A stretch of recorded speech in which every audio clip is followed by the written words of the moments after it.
It is 4 o'clock. I will call to order this meeting. We'll begin with the roll call.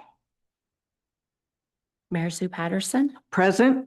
Deputy Mayor Warren Dickert, Present. Councillor Harold Fleet sends regrets, Councillor Dave Hawking, Present. Councillor Carol Hudson, Present. Councillor Brandon Cable does not appear to have joined us online yet as of yet, and Councillor Susan Sackle. Present. Thank you, Vicky. We do have quorum. So welcome to our special council meeting for Monday, January 26, 2026. Good afternoon, council, staff, guests, the viewing public, and the media. Council, does anyone have a disclosure of pecuniary interest or a conflict of interest? Seeing none, of course, if one should arise during the meeting, you may declare it then. So we do not have any additions or deletions for the agenda, so we're going to move right into our delegations. And we have Mr. Robert Voigt. He is a senior planner with JL Richards to speak to us about the Hanover Downtown Plan. So welcome, Mr. Voigt. And I may call you Robert, if that's okay. Thank you.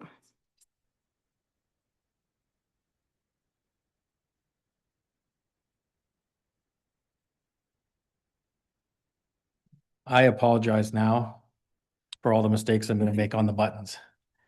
Let's see.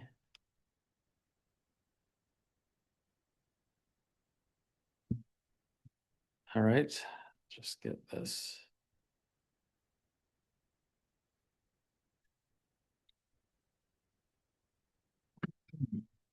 I'm just setting my timer here to make sure that I'm keeping some track of my time. So thank you for the introduction, Your Worship, council members, the public that's online. Yes, my name is Robert Voigt. I am a senior planner with JL Richards. I have been doing this planning adventure work for just shy of 30 years. I've worked on the municipal side and as a consultant and in the development industry at various times throughout that across Ontario, British Columbia, and a couple of the US states as well out west. I'm happy to be here to discuss this project with you. We've got an agenda identified here. First, I'll apologize for the unforeseen circumstances that had us delay or cancel last meeting. I had a health concern with one of my eyes, so that made that a little impossible to be here. But today we've got our agenda up on the screen. I'm open to having this be a relatively informal discussion, and if the mayor permits, we could just maybe let people with a show of hands speak up. That'd be excellent. I'll try to get to you as best I can when there's a good time to pause. This is really about getting your insights as well and building on the work that we've already been doing. We're going to deal a little bit with a project overview, allow for some time for some questions about that. And then there's essentially two, let's call them discussion items or activities that I'd like to explore with the council members that are here that deal with community assets and then the overall downtown vision as we move forward. In terms of the project overview, as you can see on the screen, we're dealing with this area as defined as the downtown.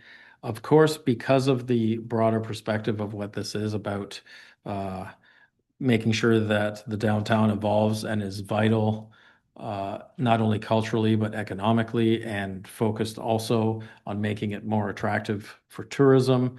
Of course, the surrounding area and context, and in fact, the entire community has some influence on this and vice versa. As we know, downtowns are the functional and cultural and economic heart of any community, and you have the benefits of having a pretty good downtown to be working with to begin with. You have a lot of great assets there and the bones for a lot of a positive work into the future.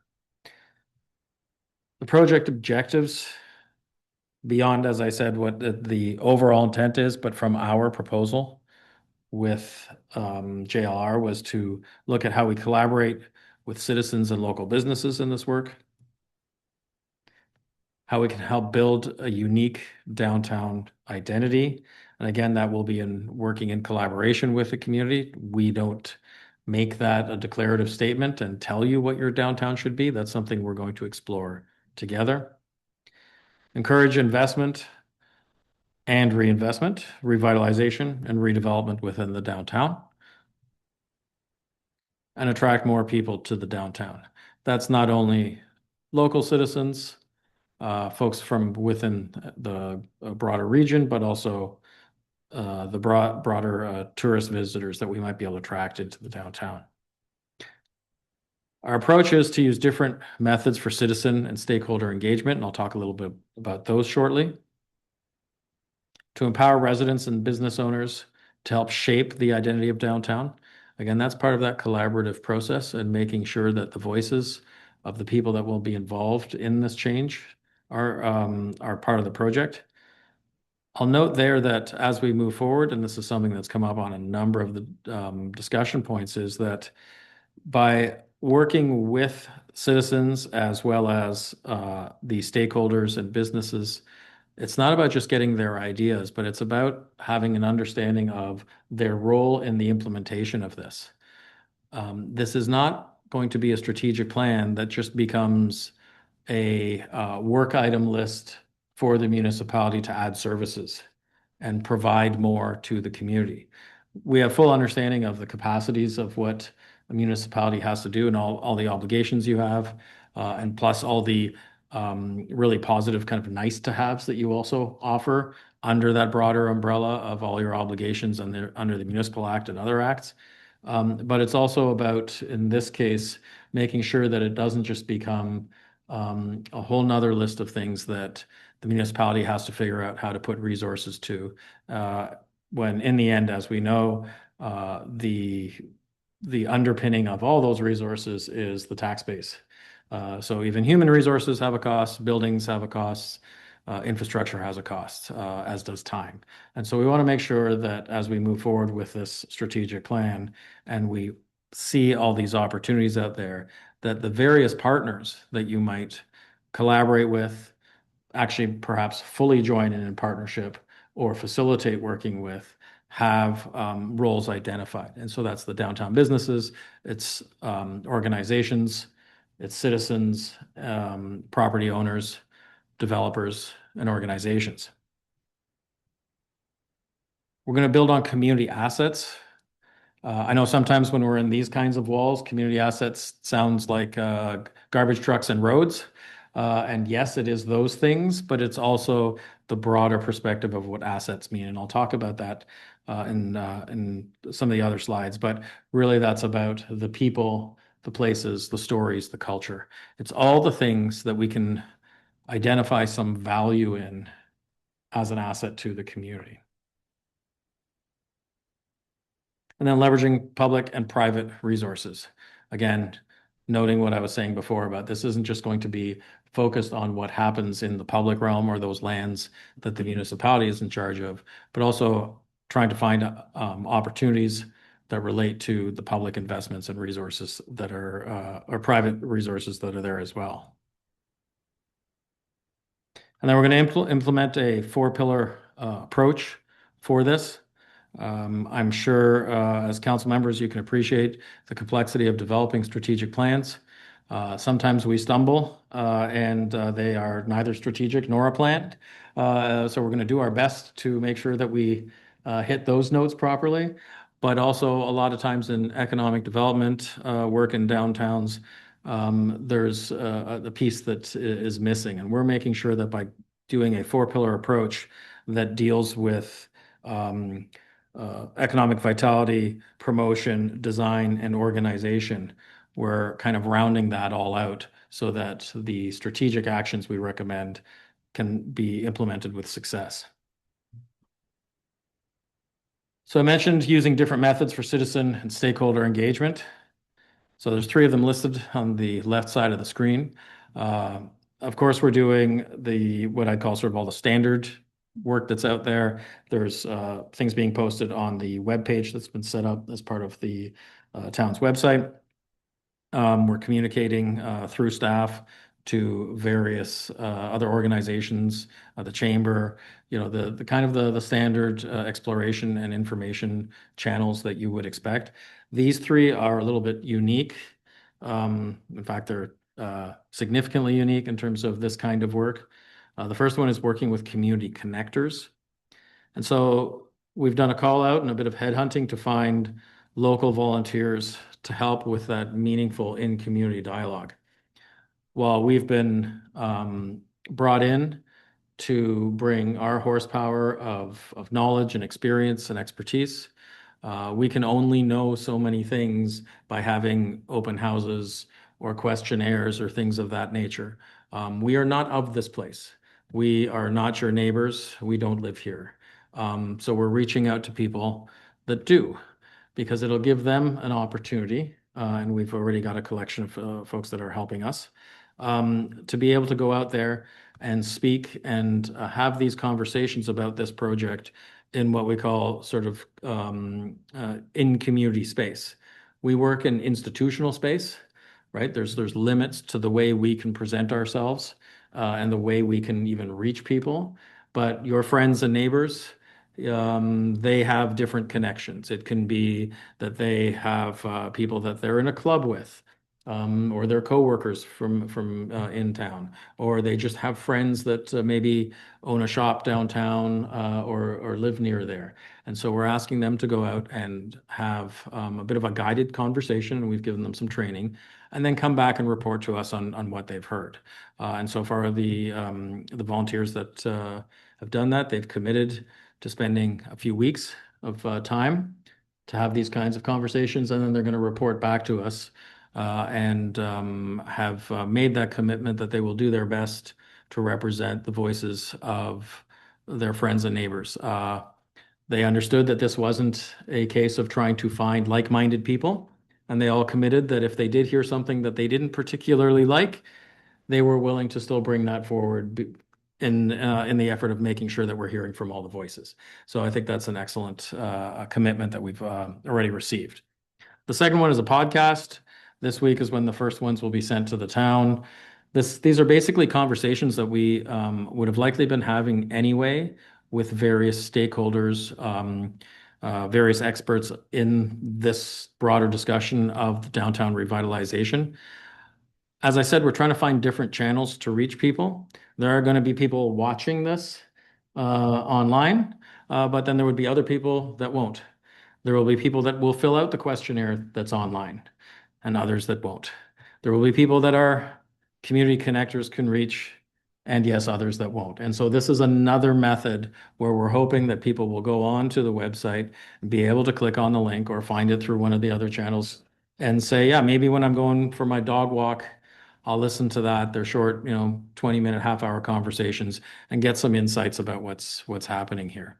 It's again trying our best within the confines of time, scope, and budget to get as much information out there as possible so that we can get some feedback through those mechanisms that we have, like the questionnaire. And the third one I'm noting is the idea jamming event, which is happening later this week. So Thursday, fingers crossed that there isn't another snowstorm, but I think we've got enough snow for a little while, so I think we're good for maybe the rest of the week. This isn't your typical public open house.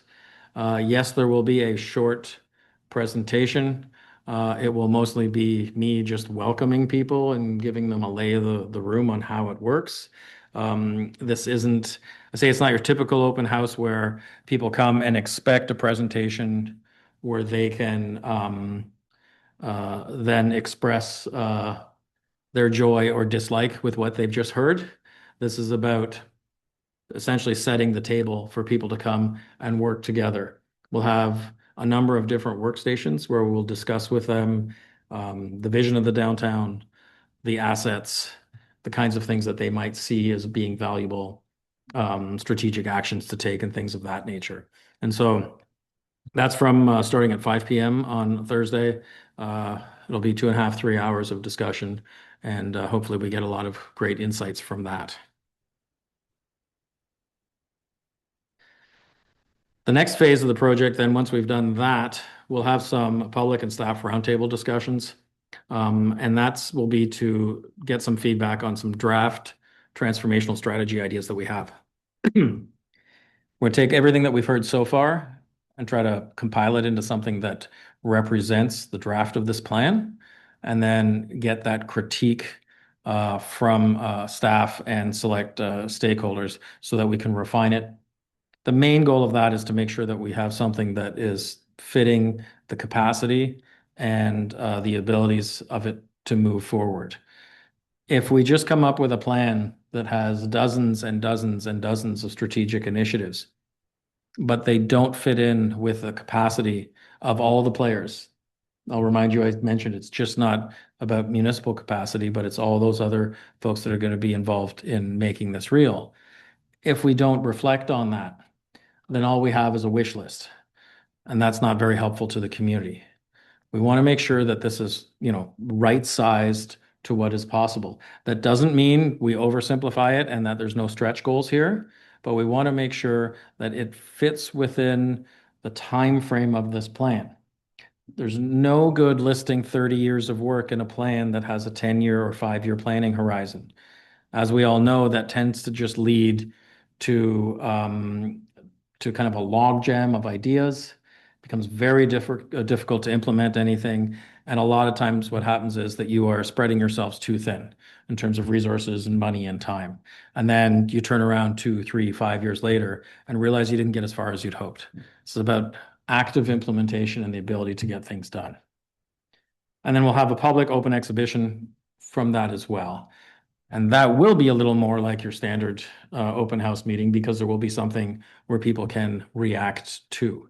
And hopefully we'll get a lot of positive critique, and we can then kind of wrap up what that looks like. I mentioned the 4 pillars approach. So under a transformational strategy, and this approach has been quite literally used in a few thousand communities across North America.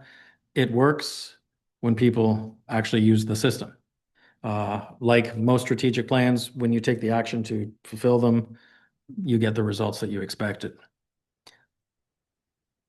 What's critically important here is that we're dealing with the 4 pillars as they're identified here, because they relate to different aspects of a vibrant and effective downtown.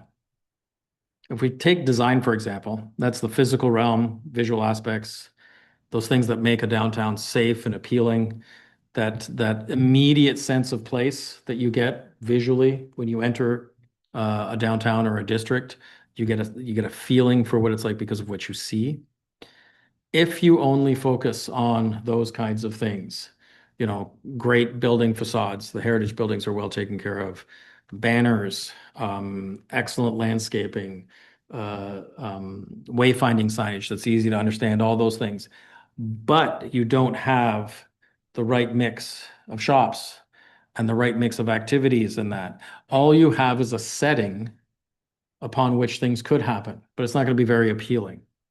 Right? If you get the wrong things in your downtown, it kind of doesn't matter how pretty it is, because you're still not going to be attracting the visitors there.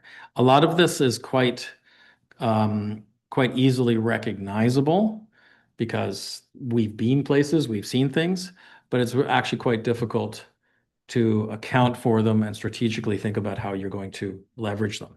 So that's the one example of design. Economic vitality, I think, is quite straightforward there in terms of its strengthening the existing economic base while diversifying to meet the desired goals. Organization's an interesting thing. That's the one that's missed probably the most, because that's the one that helps build the capacity of the businesses, the service clubs, the event promoters, the municipality to do the things they do. One example might be in this approach is that if we think of all the and you have the benefit of not having a downtown that is just completely filled up with chain stores and that you have a lot of if not local but the broader sense of local regional kind of shopkeepers and that. Well, those people, they're their own accountants, they do their own stocking, they're their own cleaning staff, all those kinds of things. They're very busy. And something that might come out of this is finding partnerships where certain kinds of tools or skills or training can be provided collaboratively with maybe a service club, or let's say maybe there's some financial institution or something in town, right? So it's about finding those connections to give greater capacity. Or maybe there's two or three organizations that are running events and finding a way for the town to be able to better facilitate those, right? So everyone leaning into their own strengths so that those organizations can lift each other. That is, I can't say it enough. That's the one that is the most often missed because it is the most behind the scenes. There is no ribbon cutting with that kind of thing. There's hard to write a story about it in the newspaper. There sure isn't an easy way to write a story where people are going to get enraged about it, right? Because there is kind of no two sides. It's like, hey, look, people are helping each other. So it's very difficult to promote that side of it if you're kind of not in the know, and that's why it gets forgotten. The fourth one is promotion. That's the one that is perhaps most often misunderstood because it is overly simplified to just mean events. And events can be part of promotion. In fact, you can have events that have nothing to do with promotion, right? You can have events that in the broader perspective of the downtown and its value to your community in terms of a cultural asset, the heart of the community, the part of this where local citizens want to go downtown because it's a great place to go and it's a great place to see other people and do things. That's not necessarily promotion beyond your boundaries. And your boundaries are now changing, which is, I'll give you, as that comes to mind, credit for that. It's not happening a lot, unless, of course, you're Barrie and you're just gobbling up your neighbors. But you guys are doing a great job with that. And I think shows that there's some insights here that can probably be that similar perspective of being creative and entrepreneurial and looking at what tools you have available. If we can turn that inside here, I think there's also some value with that. So back to the promotion thing, it really means about all aspects of promotion and really thinking about it very strategically. It's not, as I said, just about events. It's also not just about branding. Branding is a very challenging exercise. At best, it is leaning into what your reputation is. At worst, it's like you're trying to give yourself a nickname. And as we know, nicknames don't come from yourself. They come from what other people see in you. And so there has to be some real attention to that. You cannot promote you cannot brand your way to success. Again, if you do not have the results or the assets and experiences to back up what you're selling that way, the end result is that you will not have that success. So that's why these things all have to work together. I'm just going to highlight some of the kinds of things that might fall under each of these. Of course, you have access to the slide deck. But under economic vitality, this is about encouraging year-round economic activity beyond just the event seasons, right? So that's through a business mix management and partnerships. As I said before, the municipality can't be the one that executes all of this. Well, you can't say how the business mix works out. You have to work in collaboration with the landlords, right? And they need to also understand the value of having the right kind of mix. So there's a perfect example there where you've got something that needs to look beyond your boundaries and finding those other champions in the community to make this real. If we look under design here, let's look at the prioritizing and investment in facade improvement programs and consistent streetscape materials. Facade improvement programs, typically fall under the CIP programs and that. We can maybe discuss it a little later, but one of the challenges often with CIP programs is that they aren't maximizing the change that they could because they get stuck in a framework that says they need to be more broad, and they're equating that with more fair. And unfortunately, what happens is they get watered down and then don't have an impact. So for example, and I'm just making up numbers here, if you have $50,000 and you make it available in $5,000 increments, $5,000 won't even get you a new door in a commercial building. Commercial building with a standard kind of doors, like when we come in here with the aluminum, that you're probably looking closer to $10,000 to $20,000 once you get the glass and everything around it. So what have you done if you have that kind of program? Well, you may have helped a handful of landlords improve their buildings. There's an argument to be made if that is best use of municipal funds, but it hasn't raised the valuation of the land. It hasn't raised the long-term taxation from that. And so the program isn't becoming self-sustaining.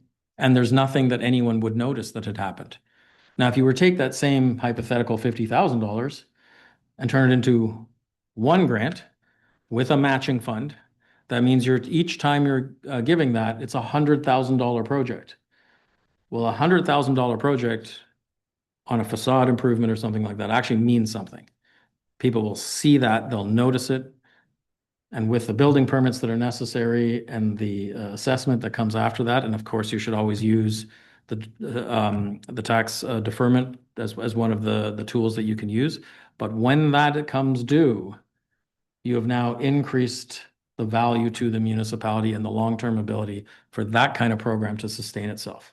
So I bring that up because even when we say things like prioritize and invest in facade improvement programs, like listed on the bottom there, we need to be strategic on how that happens so that there's a benefit to the people that are visiting the downtown, to the municipality in the long run, and to the businesses and the overall value and wealth building in the community.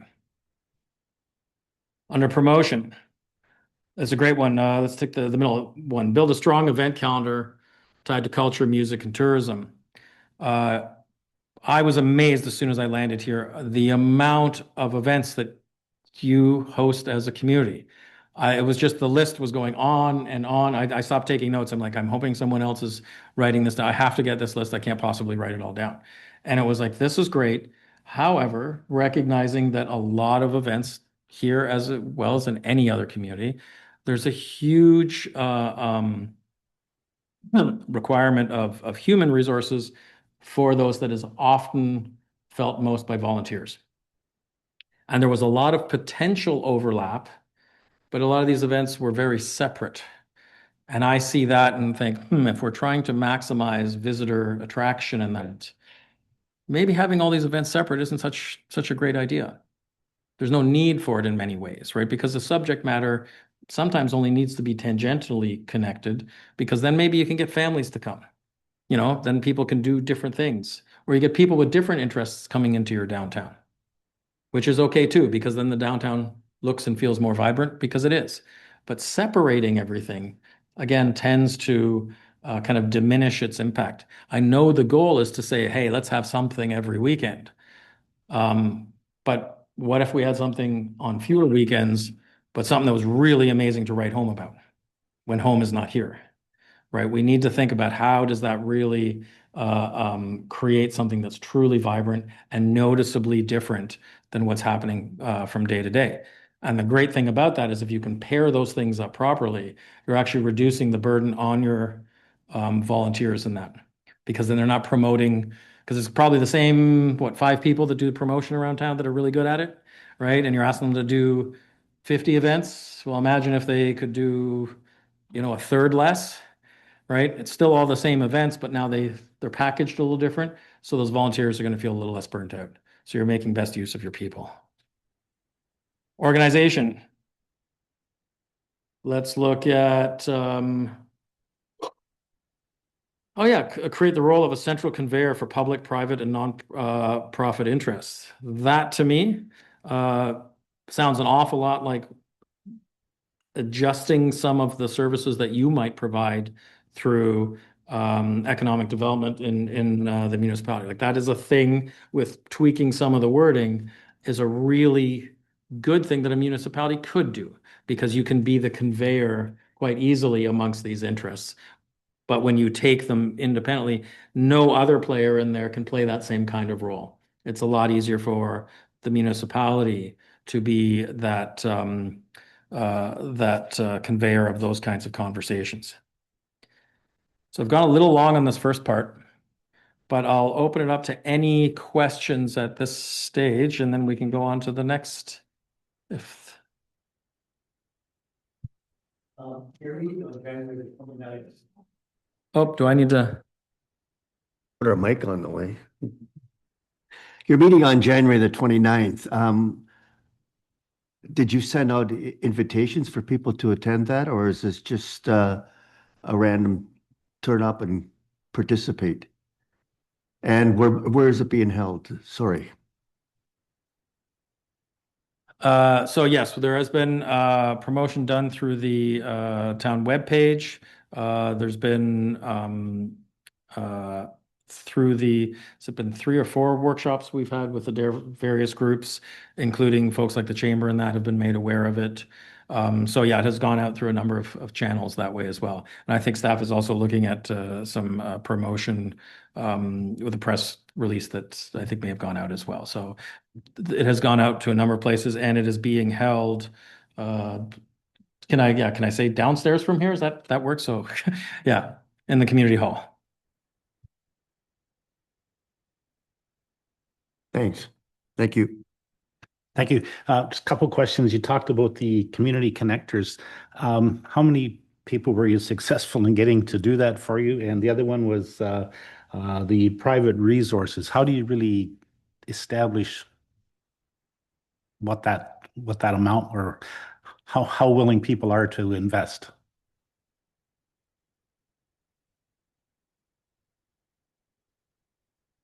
So how many? There's a simple rule. Whoever shows up is the right people. So we still have to confirm a few more, but we have a little over a handful, so I think 6. Quite frankly, 1 is good. 20 would be just different good. It's about what they can execute on. I've seen typically when we do this, someone will commit to it and they'll come back and we'll have conducted 15, 20 interviews. You do that across 3 or 4 people, and it's like, wow, that suddenly becomes a lot of conversations and a lot of information coming in. To your second point about the private sector, my word, not yours, but investment in the broadest sense of what that word means. It's kind of the same answer. We have to work with the champions that see the vision of where we're going with this. And by we, I'm joining myself with you in that conversation. You can't convince anybody to do the things we're going to be asking for. But we also can't say that the town is suddenly going to become a developer. I would highly recommend to never do that. Just like I wouldn't say the town should open a shoe store, right? These businesses, these industries have their own unique set of skills. So what do? You look and find those people that already see value in your community. When we landed here a couple months ago, and it had been a little while since I walked through the downtown. As I said, I live up in Thornbury. And we saw the apartment building that is, I've got to get my directions right. It's okay, it is that way. That is at the kind of bookend of our study area. As a community, you should be hosting like a parade for that some external entity, people, businesses saw something in your downtown and your community to invest a couple 10 millions of dollars in a building. That is a spectacularly large investment. There are plenty of small towns around that would kill for that attention and you let alone the execution of that. And so those kinds of people, the people that are trying new businesses, those that have had businesses here for a lifetime, those are your champions. They know what works, what doesn't work, because they've survived all the ups and downs, right? One of the things here is to, as we go through that implementation, is to make sure, again, that you right size what you're doing so that you can have visible, achievable wins in some kind of regular pace. If everything is a big, giant municipal project, right? Tear up all the sidewalks and replace them all and 3 million for that and whatever. That's great. But the time span between those wins is a long time, and you sure are spending a lot to see what you can get out of that one win. There's a lot of risk involved too. So it's about finding the right people and being able to exhibit that month over month. We added this thing. This program is now happening. These events are rebranded. They're now come together. Woohoo, that was great. We've changed how we do our permitting for the use of the public spaces, and we've translated it from a licensing program to a permission statement so that all the complications for insurance and that have been addressed through the municipality a lot easier. And so now more creatives are coming out and doing things. Being able to promote each of those kinds of wins, that's how you'll find the people that are willing to step up. And when I say that they all need to join in and see the vision, it's not just the vision of whatever we stated to be here. That's just a tool. Again, just like your branding exercise, they'll see this is the downtown where the town isn't getting in your way, the stereotype, right? That the public works folks are helpful, that ECDev people have got this new programs that are super helpful, that you've streamlined things. And now, wow, look, here's these other new businesses that have come in. You promote those, you express how successful that is. This isn't about convincing people. There was a little bit about that at the beginning. You just want to run with the champions and the others will follow. Good ideas attract investment. Now, doesn't mean fancy, crazy ideas do. Good ideas. They need to be viable. They need to show return for everyone. It's okay to make money on development, those kinds of things, and you'll see some results. Thank you. A follow-up to Councillor Hawking. So these posters are available in the library, Dave, if you wanted to pick up some and pass them out to people you know. That's what I'm planning to do at the pool on Wednesday. And in reference to Deputy Mayor Dickert's community connectors, if I remember correctly from last week's meeting for economic development, I think you called those people movers and shakers. Does that sound right? Yep, that's one of the. Oh, I left this on the whole time. That's okay. Will they be at the Thursday meeting and will they be speaking at all? So we haven't invited them explicitly to come. So Thursday's meeting, as I said, it'll mostly be me setting the table, if you will, for folks to. We're not doing presentations. We haven't asked them to do that. When we're working with community connectors, it's people that are connected, curious, and caring. That they want to do this. Their benefit is that they are giving back to the community.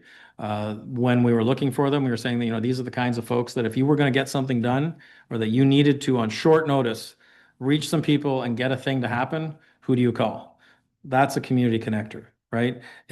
They may be part of a service club, but they may not be the president or were a former president, right? It's not necessarily the people that are in positions of authority or power. They have a different kind of influence, right? And so in the end, though, it's whoever shows up is the right people. And it seems like we got a pretty great group. And we'll see if they show up. That's great. There was no required homework for them. So I'm curious, how did you find these community connectors? Because I have not heard anyone speaking about them or who these people are or anything. So just curious how that all went down.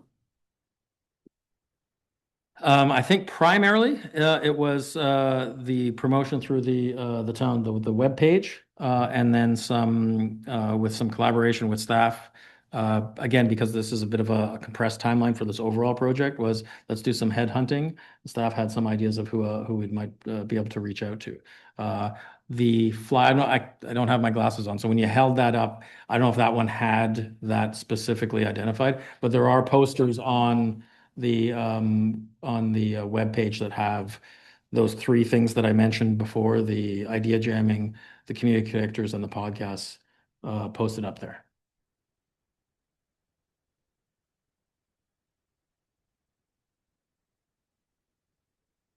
So how many community connectors, now that we know about these people, would you be willing to take on? If there's more people interested after hearing about it tonight with the viewing public. Like I said, whoever shows up is the right people. Just reach out to staff, or depending on how you're finding out, on the poster, there is my email address as well. They can just reach out, and then we'll kind of roll them into the process. Okay, so if they had not seen this on the town website, how would they otherwise know about it? It was a QR code, correct? That whole survey thing with the QR code that you're speaking of, that people would reach out to? How otherwise would people have known? Through your worship. So yeah, we have our downtown plan page on our website that has the header banner on the homepage, so people can easily get to it. I put it on the electronic signs out front. We have the posters in the library. We've asked the chamber and the DIA to share it out as well. Yeah. And also some personal outreach, trying to promote word of mouth. And we'll be also, well, of course, on social media as well, and just following it up, trying to get some media attention too. Yes, of course. And it went through our subscription as well. So when we create a news item, if anyone is signed up for that, they get that notification as well.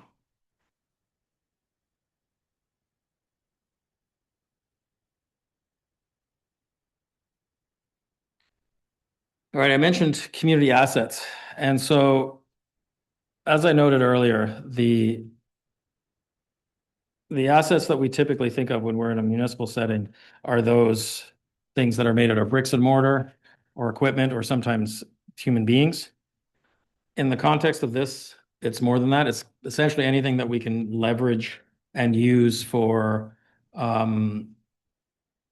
something that will work as a positive tool, or something that will facilitate the desired change that we're looking for in the downtown. So I look at these 5 groups here, and this is some of the stuff that we've been having some of our group conversations with, as well as one of the things that will be at the Idea Jamming event on Thursday for people to provide information for, and of course other sort of research that we're doing in terms of what's available here in the community, including other reports and plans and things that the municipality has. So the first one, if I'm going sort of clockwise, the first one is businesses. That's not just about the businesses themselves and what it is that they are sort of in business for. It's about those in particular that have influence beyond their primary activity. So of course, there's a business mix component to this, right? If we're trying to be more visitor friendly in that, there's you can't have 3 blocks of accountants. Nothing against accountants, but people don't tend to visit your neighborhood for that. So it's about, okay, what are the right mix of things for the kinds of people you're trying to attract? If you're trying to attract families of different ages, then toy stores are a great thing, right? A cigar shop is not going to help. Maybe only helps with half of that family, but definitely not for the kids. So you got to make sure you've got the right mix.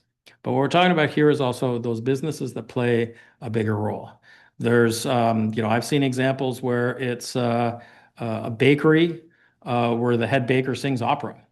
And people go there because it's like, wow, like that guy, he's kind of crazy, but look at him go. That's interesting.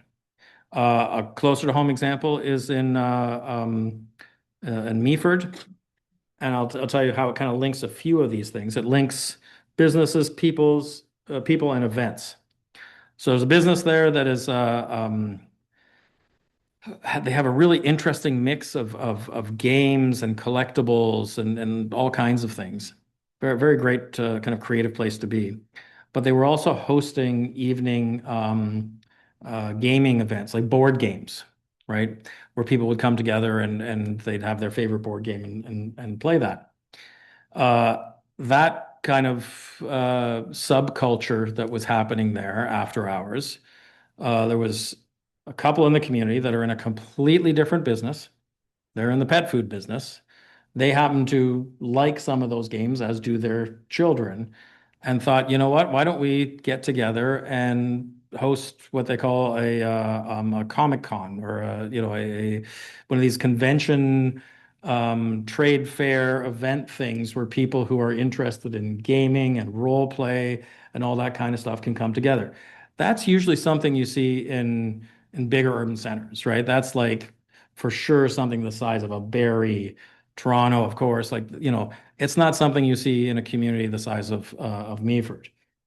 What did they do? They kind of figured out how to do this, and I believe it was 3 years ago now, they hosted the first one. Of course, it ended up being way more skewed towards younger people, which is fine. Again, if we think of that community of Meaford, they are probably more known as a retirement community than you guys are for a bunch of different reasons. And yet that event they had, if I'm not mistaken, a couple hundred people come out to this Comic Con, and they were mostly young people. And one of the things they were learning is that a lot of these young folks were saying, there's nothing for us here, right? A typical smaller community. I mean, I said that when I grew up. I grew up in Bolton. Yeah, I've lived in other places that are even smaller. Of course, the young people always say that. But here was a case of a business that was doing something above and beyond just the business, found some people that had nothing to do with that, but saw something and created an event. And now I think they're on their third year, and there are people coming from far and wide to that, but also the people that are like hosting the booths and stuff there are also not just from the community. So there's an interesting example that I don't think anyone could have sat around a table and just thought, that is the thing we have to do. It becomes evident when you start doing this asset mapping, right? Those opportunities, those synergies start to emerge, and you have to have the right people in the room to see that. So that's the business one with a broader example. Culture and stories. You have examples of that where you're exhibiting that already. If we look across the street that way to the park, right? You've got those storyboards that talk about the history. I mean, that's a great way to exhibit that. There's other ways, of course, that you can create living examples of that culture and find something in that as well. And it's good for us to understand what those things are. The people, I mentioned that, community members that play important roles now, in the past, and having promising roles. That's the one that often is difficult to identify, right? So we need to really think about, are there people that are, and it doesn't necessarily mean that they have to be young, but someone who has a particular interest, is doing something creative, has a way of making things happen that is like, oh, I could see there's something this person brings to the table where they could really make a change and be influential. I think it's relatively easy if we think of folks that are in service clubs, especially when you get younger members that suddenly pop up. Things like that. Maybe some of the sports organizations, sometimes that's easier to find someone, but we want to kind of beat the bushes and then think of those people, because as this gets rolling, back to your comments about, how do we get people involved in that? Those are your future champions. Those are the ones where it's like, hey, come along with us. Let's do this thing. You've got skills. We can really give you a way to shine here, and then they can really run with this. Institutions, events. That's pretty straightforward. I think on the institutional side, I've mentioned this in a couple of meetings. You've got a church at the other bookend of the downtown. I think that's really interesting. What could a partnership like that look like? Particularly if we see in a lot of communities, and I've attended a couple of these events now where they do, candlelight music in the church spaces, and they have people playing acoustic instruments, usually adaptations, like classical adaptations of contemporary music, all by candlelight. And they're hosting it in churches. Well, why do they do that? Well, because the buildings are beautiful, the acoustics is amazing, and it's a spin, it's a different kind of context, and those spaces tend to be underutilized in terms of how many people are there and what times of day and throughout the week. So there's another interesting example where you can find ways of pulling different assets together to make something unique. And then settings and places. And I think that's the more easy one that people can identify. And it's about what the meaning of those places have. I'd like to see if anyone has any, if you want to do any quick shout out on any of those particular things that you're pretty darn sure that you have knowledge in your head that you're afraid that someone else isn't going to bring up. Now would be a fantastic time to hear that. If you don't have any off the top of your head, that's okay too, because through staff you've got my email address, and you can send me your long list of businesses, settings, and people that you can think of that might be a really interesting asset.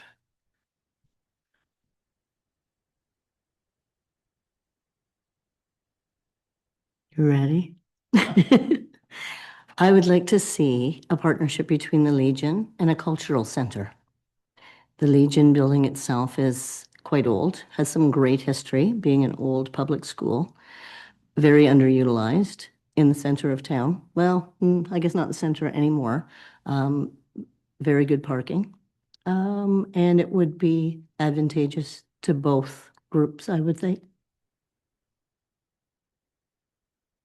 That's interesting, and because when we were on one of our online meetings, there was the mention of the need for a cultural center, and that expression that, hey, that might be something that would be really great in the community. I do like the idea of exploring a partnership with that. The challenge, of course, if we just go by simple assessment of what is meant by a cultural center, that it's a building and something of that nature, I don't think we need to discuss it for very long, but it's, that kind of thing for a community of your size, the price tag of that is, they don't come cheap.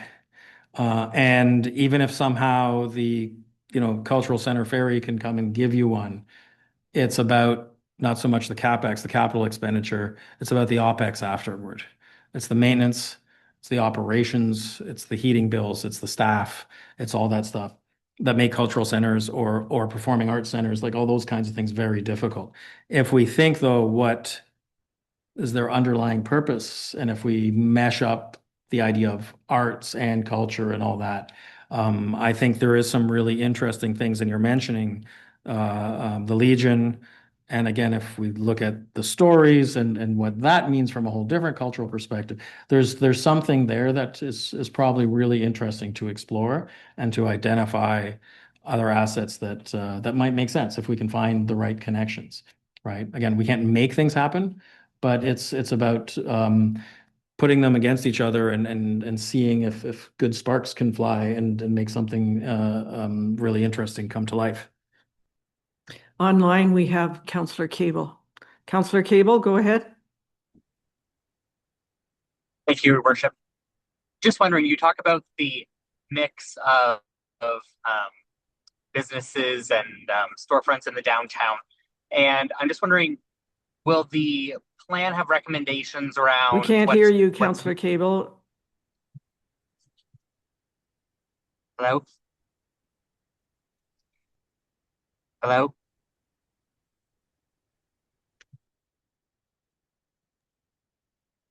Hello? Still can't hear you, Councillor Cable. Okay. You can keep trying, but we're going to continue on. Does anyone else have comments or questions? Councillor Hawking? I have a question that sort of has been itching at me for years.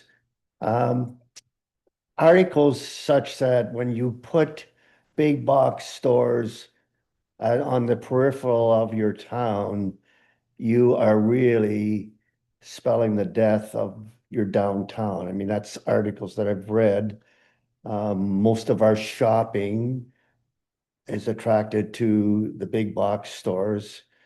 I mean, I'm born and raised here. I can remember a downtown being very vital and full of businesses. And how do you react, or how do you attack, I guess, that issue? Because it's reality. I mean, people shop where they got no hassle with parking, and they got great, choice.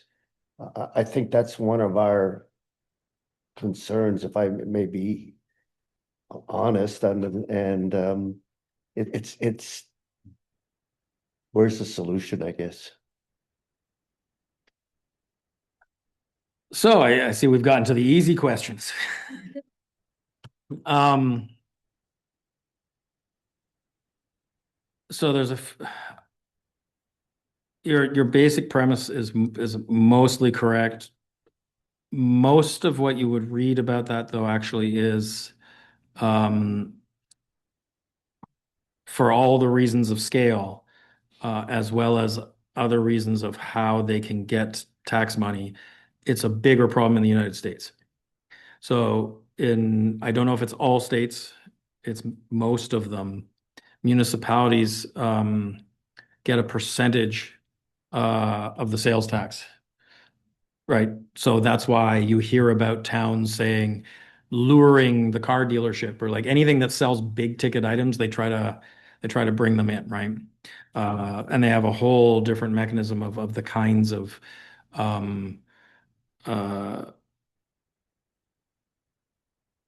let's say tools they can use in terms of how they can forgive taxes and all kinds of things there.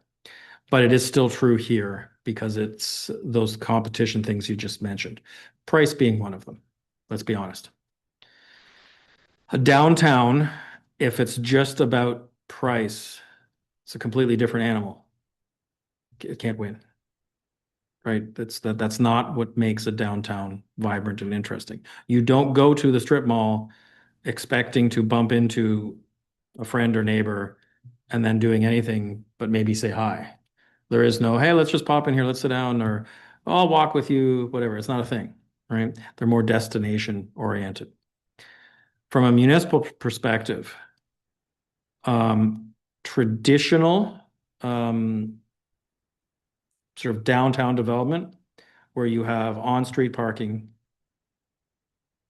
private parking or shared parking behind buildings with zero lot line, like no setbacks, that form of development that we've been doing in North America for a couple hundred years, that will return in terms of tax revenue to the municipality anywhere between 5 and upwards of 7 times the value per hectare, right? So think of it as like a farmer gets yield, right? How much corn or how many bushels of hay do you get?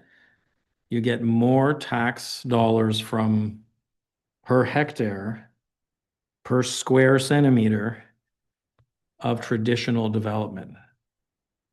And that kind of is regardless of the character or the upkeep of the building. And why is that? Well, giant parking lots don't have a high assessment. So even when we see that there might be a big building permit fee for a new big box, first of all, it doesn't matter because if you're running your building permit, so your building department, as you know, that's just flow through. It's only supposed to cover costs. It's not a revenue stream that you get to hold on to anything. And then it gets assessed, and it's basically a giant metal tent that doesn't assess on a per hectare basis the same as building on every square centimeter of your downtown. So that's some of the importance of downtown in terms of tax revenue. In terms of competition, I don't like to really think of it in that term, especially you have the benefits of a community that is relatively compact.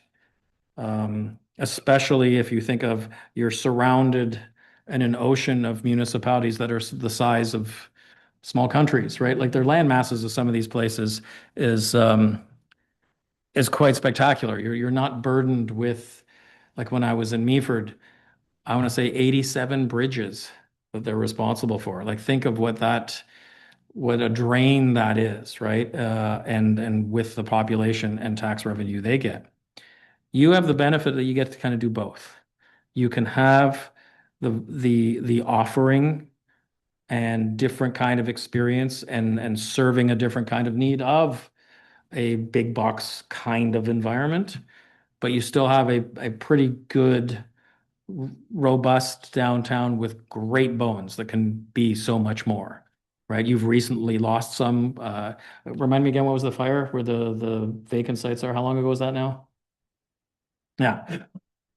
So relatively recently, so that was like, that's something, again, trying to find the right way through. You got to get that filled in again, right? That's a big, big loss.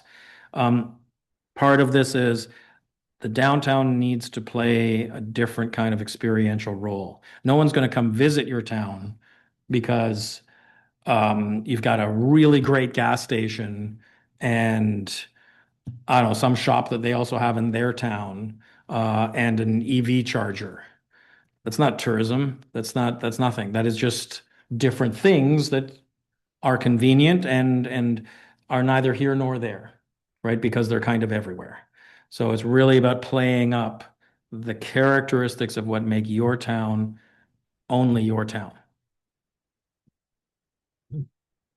Thank you. I've often thought that if we took an approach where we just allow the big box to do their thing, but as a downtown, we organize really specialty shops, unique shops that aren't there, that give you an experience.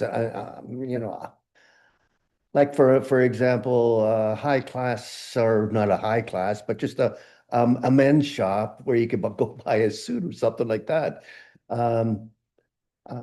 I don't know whether that's in the cards, but I think that this is just my opinion, so you can throw water on it if you want, but if we came up with a plan when we had a vacancy in a downtown to go out and solicit and maybe entice that business to come here with some incentives that make it different than what we have there, so that it draws people to the downtown. That's just a thought. Thanks. So you're actually onto something. The incentives, if you think of that word very broad brush, can be you're coming into a downtown that has, because of events and the way it's promoted and the organizational structure, that when you land not only the service groups, but other professional organizations and the town resources get you on your feet, get you connected. The landlord that is renting this place to you has that shared vision that we're trying to create downtown that is whatever your vision is, and they work with you and they see the value of whoever you are to come in, because that is what we're looking for. That shop, that landlord is willing to give you the best kind of lease arrangement, as opposed to just leasing up to whoever shows up first, right? So all these things, there are plenty of places where that is the reality. A lot of what I just said, and you kind of heard me rattle off a bunch of things there, weren't all things that happen here or in your control. You have to be the facilitator to make that real, right? And part of that is that vision. I've used this example in a few other meetings, but if we collectively come up with a vision that says, again, this is the most kid-friendly downtown. This is where you want to come if you have a family, right? It's also a great town then to live in because of our downtown has that. And it's safe for the kids to come at night and do stuff. And they're hanging out, but they're hanging out in a good way. They're doing the things. It's all fine, right? Well, if someone then comes in and says, hey, I want to do the cigar and whiskey festival, you might say, well, the way we have our programming, you could, you can come and do the things and use the public square and all that, but it has to be in the off season. Because this is the kid-friendly downtown, and that's not really a kid-friendly event. Or you might say, or thanks, but no thanks. It's too far afield for what we're trying to achieve. There's 1,000 variations of what that looks like, but again, that does involve some of those things that I was saying about the organizational capacity and the commitment across different players. The hardest lift, no doubt, is going to be finding those champions that are land and building owners. It's just difficult for them, right? And the tools that you have to make it easier for them are not the same kind of easy, somewhat easy financial ones that I was telling you about that they have in the US, right? Where they're kind of giving away money, right? So you've got to do your best in the area that you can. So you're on the right track, and I'm hoping that when we're done this, some of what you're hoping to see, you'll see reflected in this, because it's along the right thinking.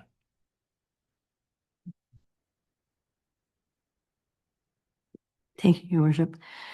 Are you looking for other ideas, not necessarily just downtown, but to bring people into Hanover that then from that particular coming in, they would perhaps go to the downtown? We have a fabulous trail system here, and we've put a lot of money into new trail bridges, et cetera. We also have a very large artist group in our area as well. We have a huge blank canvas with one of our bridges on the walking trail, and always wondered if that's something that could be brought together with murals, something for people to come into town to see some of the history of what our town has been with some of the murals to the trail, which actually leads down to some of the other areas. So when I was talking about the different assets, the short answer is yes and no.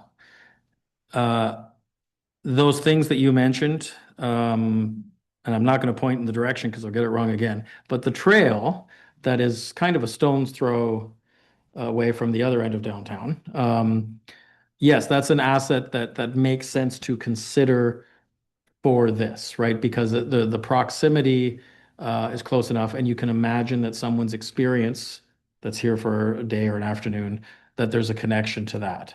I can't think of anything off the top of my head where it would be geographically so far away or so different that you would be like, yeah, that really is its own animal. It doesn't connect at all to the downtown, right? It's, again, you have a pretty compact, cohesive community here. I think a lot of those things that are not in the geographic boundary, it may take a bit more creativity to see the connection, right? Like that's, people have mentioned the racetrack, right? Like, well, that clearly you are getting people that aren't from here being there. So I think it makes a lot of sense. It's like, okay, well, where do we marry that up? Right? So it takes a bit more creativity, that's all. So perhaps more of an event as opposed to a tourist attraction. Yeah, I mean, it's if we think of and we won't be able to get to that in this project, but if we think about plotting out the experience that someone has throughout a day here, like what's keeping them busy, and then also, if they're coming as a family or if they're a group of friends, are they coming here specifically for the thing? I think now I can't recall when. It's 2 meetings ago when someone mentioned the new bridal store as an asset. And for me, it was, and I know I am going far afield here in my area of expertise, but it just seemed to me that a bridal store that people are excited about, the whole experience of picking out your dress for the family members of the bride and that is a big deal. And that can be combined with like a whole day, like it's a celebratory experience, a bit of a beginnings of a rite of passage that's about to happen. So is there something there that, again, that new shop owner saw something in your community. That a bridal store here or any particular place seems like it could be anywhere, right? So why here? What did they see? And how could you go beyond that? So to your point about the trails and things, yeah, it's like, why are people coming here? And is there something we can marry? When you mention artists and that and trails, I immediately go to, okay, what is this trail and the public realm in the downtown? What does that look like? And we did this when I worked for the city of Vancouver. A kind of self-guided sculpture trail. And the sculptures would be changed out every year. The city there, all they provided was the concrete plinths that they could put on and then managed the program. And the artists were able to exhibit their sculptures. So it was a revolving thing. So there again, you take different cultures of creatives, physical space, and then tie them to some sort of programmatic thing.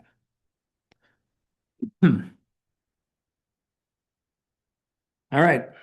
Oh, Counselor Cable? Thank you, Your Worship. Apologize that the microphone didn't seem to be working online. So I guess going off of what Councillor Hawking was saying earlier about the mix of shops in the downtown, have you seen some good examples where downtowns can blend from the locally owned shop to a more retail chain and have that work well together? I went to school in Kingston and I think they have a lovely downtown, but it really mixes. You've got your Apple store beside somebody's local clothing shop, beside American Eagle downtown, almost like an outdoor mall. so good there for a moment.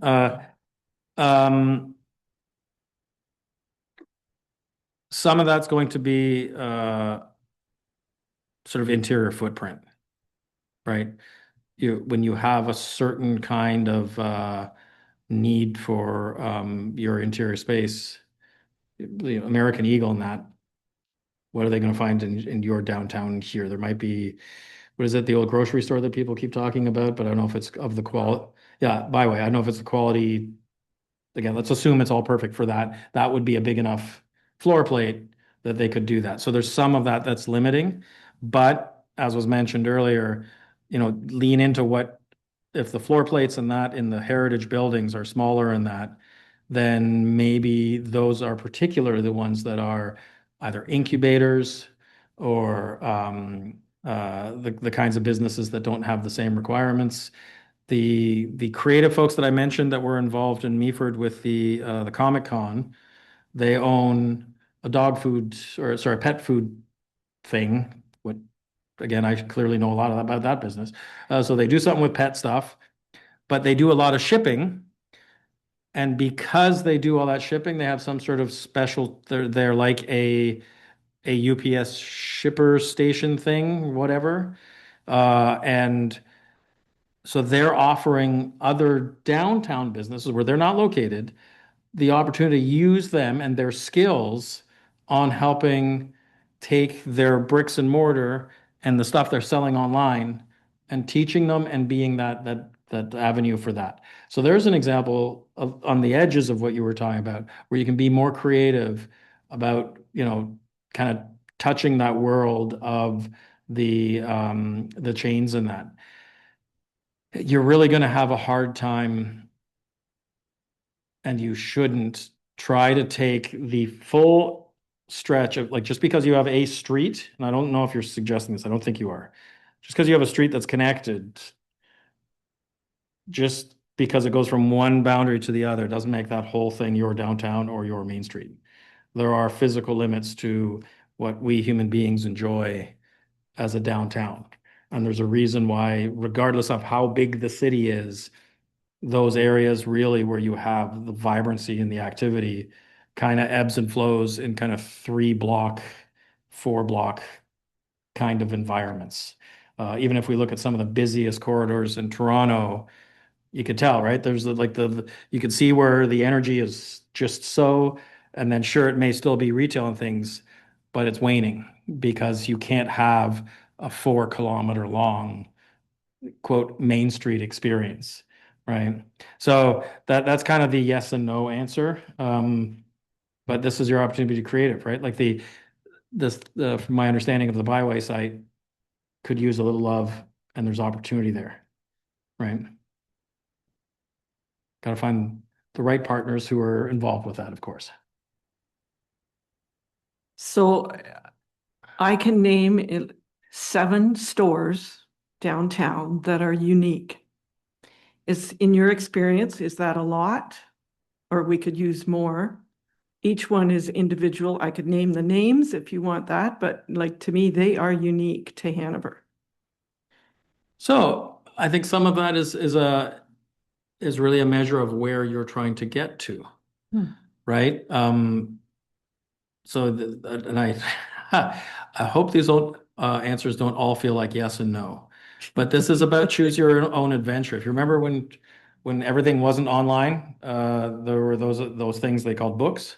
And you could, some of the kids' books, you could choose your own adventure, right? Where you'd be like, oh, if you want to do this, flip to page 50, and then the story goes a different way in that. And that's the same with your downtown, right?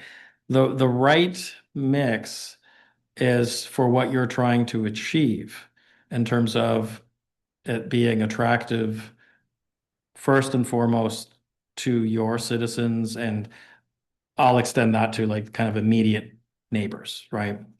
I don't see people in neighboring communities necessarily coming here being a tourist thing, right? That's just the nature of where we are. And it's okay if you are just a fantastic town with a fantastic downtown, and people have visitors and are like, hey, when my cousins are visiting, we're going downtown because we're not driving somewhere else. We're not going to hop in the car to drive an hour and a half to go to Collingwood, right? Because they have a thing. No, we're going downtown here because yeah, let's walk. Let's do that here. That in itself is a threshold of spectacular success if that's all you want to do. As soon as you want to start attracting different kinds of visitors, then you need to start looking at how you're plotting out the kinds of experiences they're having and if the expectation is that they're here for a day, that looks different than 2 days, 3 days, I don't know where your limits are in terms of being a full-on destination. That is a super hard lift for any community. You probably are a really great place to retreat to when you're bouncing around the region, or be the center from which you bounce around the region, right? I think that probably looks and feels like something that makes a lot of sense. And you also need to think about, again, the time span on how long you think you can, or how fast you can get that to happen. And then, of course, the big challenge is you as the municipality have so very, very little control. That is, and I have seen, there are plenty of examples where there's a downtown type organization. They tend to not be BIAs because BIAs are so restricted with the legislation that they act under, right? Like if you really look at what they're legally allowed to do, it's kind of almost nothing. It's so challenging, right? Because of their structure that they have. But there's still limits within that you can work in. And there are places though that they get the various landlords to play the same game and say, here's what we're trying to do, because they know they have a partner in helping fill those vacancies, right? So as soon as a vacancy happens, if they know the BIA, the Chamber, Rotary Club, because they have connections, and Town ECDev and RTO 7, get on it right away. There's a vacancy. And we look at what we're trying to attract. We still need the toy store, or we still need the men's store, because that's what we want. All hands on deck to help that landlord fill that vacancy. Like that's the kind of energy that you need to put in if you want to enact influence on the marketplace. Otherwise, it's whoever first comes to sign the lease. I just want to put a plug out there. You can buy men's suits at the White Dress Shop. Just so you know. And suits for young men as well.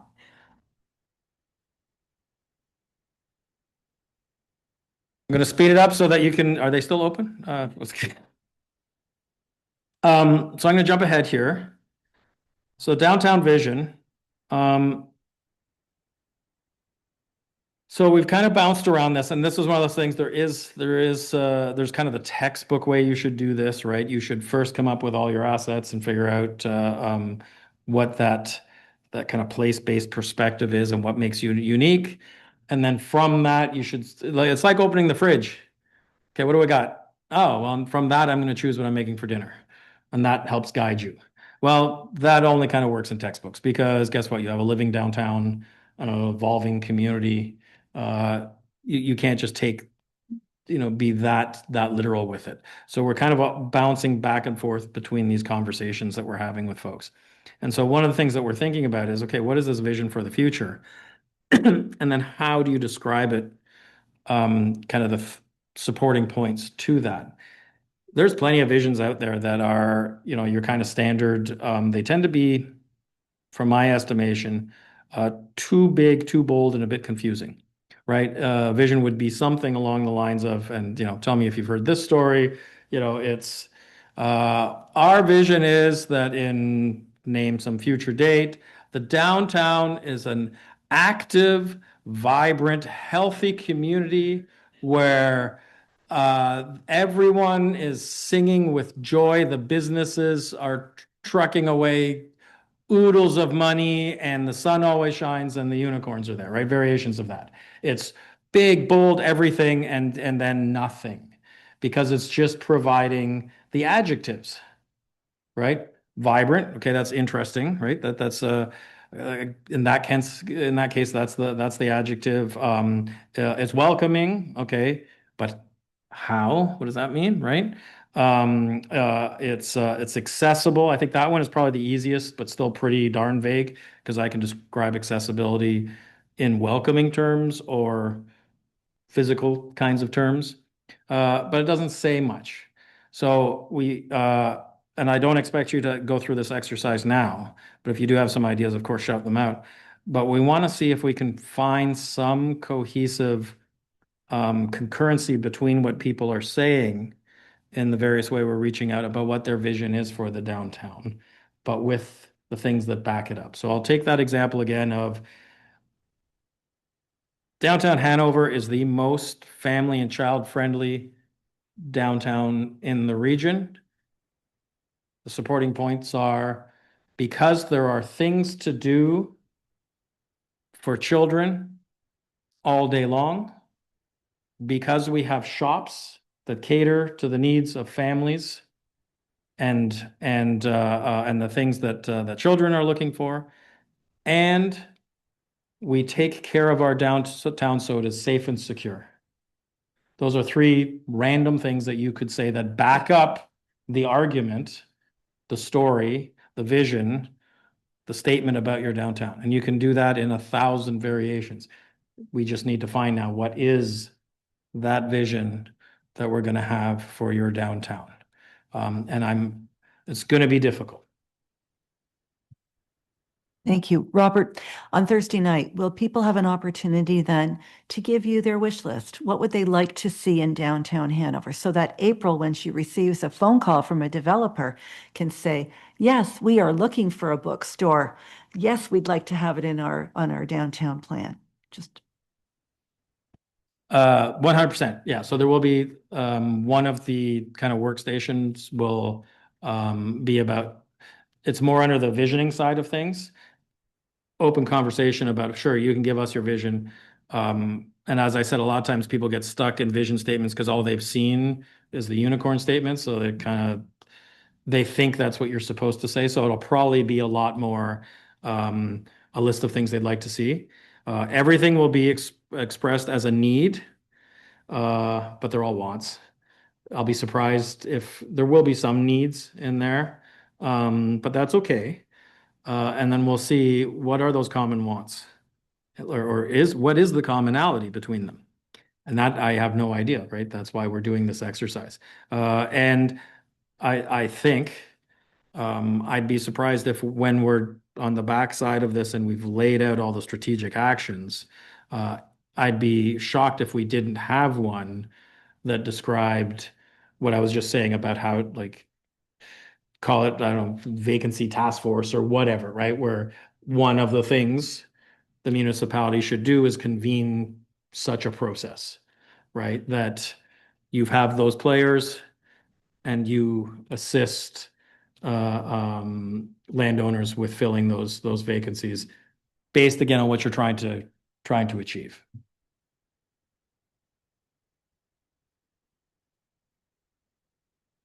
So when you mentioned vacancy task force, who or what participates in that, generally speaking? Well, and the example that I just listed off as top of head, what that might look like is that it, and you can decide how formalized that is, of course, right? So just imagine as I'm saying this, you can push and pull this in any direction. It makes the most sense that it is convened by the municipality because of the, there's less of that, like, you wouldn't say, okay, this is convened by other business owners, right? You're creating potential for obvious conflict, so you avoid that. And then I mentioned something like Rotary because it tends to have a lot of professionals that can help with these kinds of things. Again, it could be any other service group that is likely to have folks that know about promotion, land development, financing, whatever, right? Like that their membership and that their role in their membership is that they volunteer to do certain things. I don't know enough about how like a Lions Club works, but that may not be something that they would do. I don't know, right? And then I think, of course, then you would have the chamber. And I mentioned RTO 7 only because if we are leaning into the idea of it being tourist as the first level of what you're trying to do, they would have data and things that, they're the ones that you get a lot of your data from. They're the main channel of that. But you could build that in any way you want. So we have a very active Probus Club in Hanover, which includes a lot of these retired professional people. So hopefully we can reach out and get their input on this.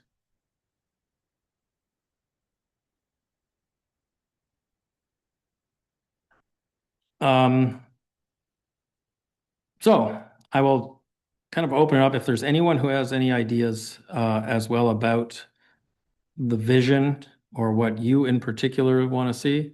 I've done a lot of talking, you've done a lot of talking. It's been a long day, so I don't expect you to maybe have something off the top of your head. I challenged your senior management team with this earlier today, which by the way, very good. You got a very good group of staff there and quite insightful and quite challenging too, in terms of challenging my assumptions and all that. So they're doing their job, which is good. But they also weren't coming up with like hundreds and hundreds of vision ideas. We went around the table and I gave them 5 minutes. I'm not going to ask you to do that. If nothing comes to you immediately, again, you've got my email. I might check with staff and through your worship about if it's okay to have conversations independently with council members. You would not be moving any business. It would be under the same guise of a framework as training. And so there would be nothing we would talk about that would ever be coming to you as a vote, and we wouldn't be moving things forward. So there's no issue about quorum, but it's still for perception in that I'm happy to leave it up to your worship to figure out what is most appropriate. With that, I will say open up for other further points of discussion, question, challenges, things that you'd like to see as this moves forward.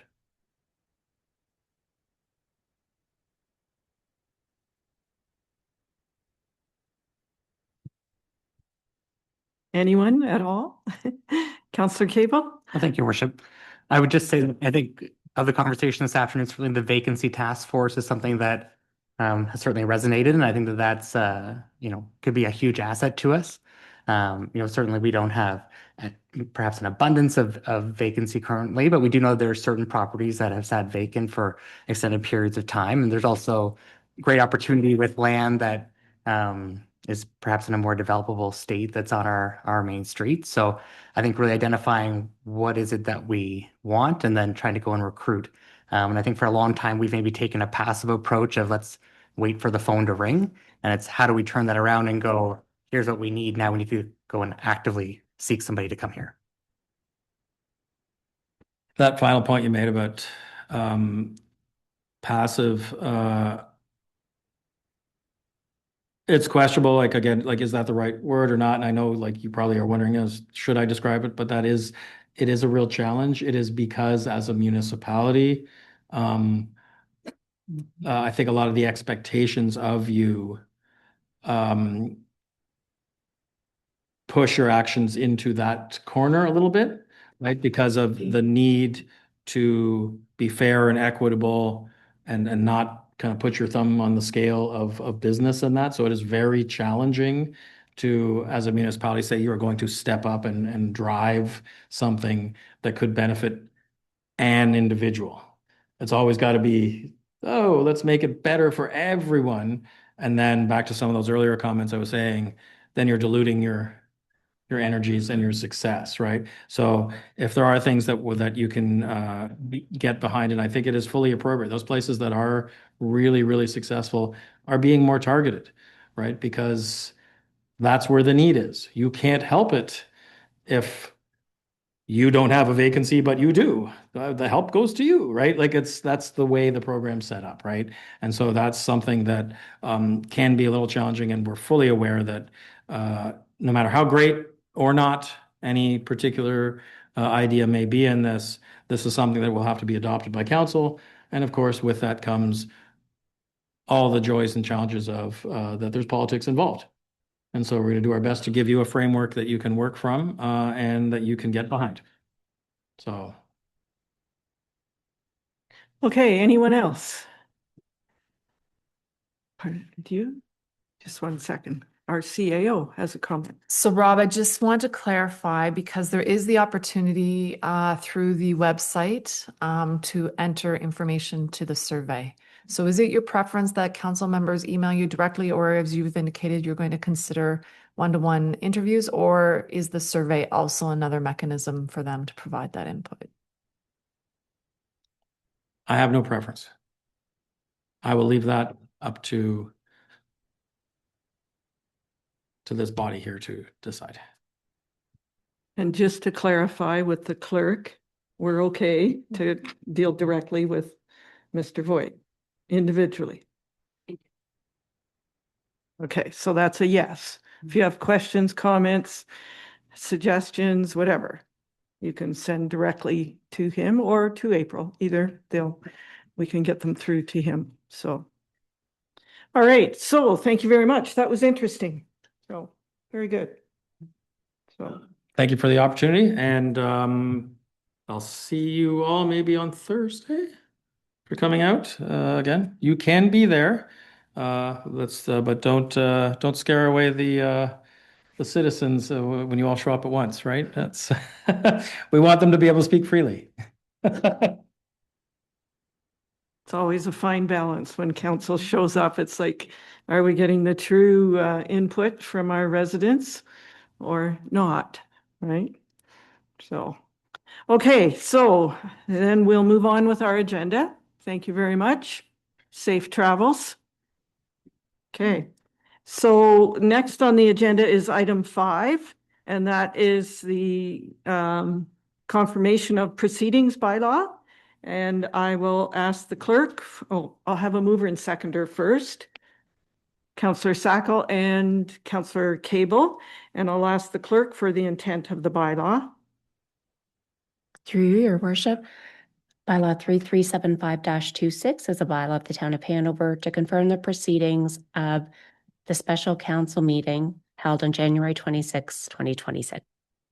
Thank you. It's been moved by Councillor Sackle, seconded by Councillor Cable, that bylaw number 337526 be introduced and be taken as read a first, second, and third time, finally passed, signed by the mayor and the clerk, sealed with the seal of the corporation, and inserted in the bylaw book.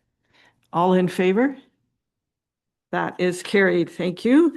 Our final motion is to adjourn at 5:35, and it's been moved by Deputy Mayor Dickert and seconded by Councillor Hudson.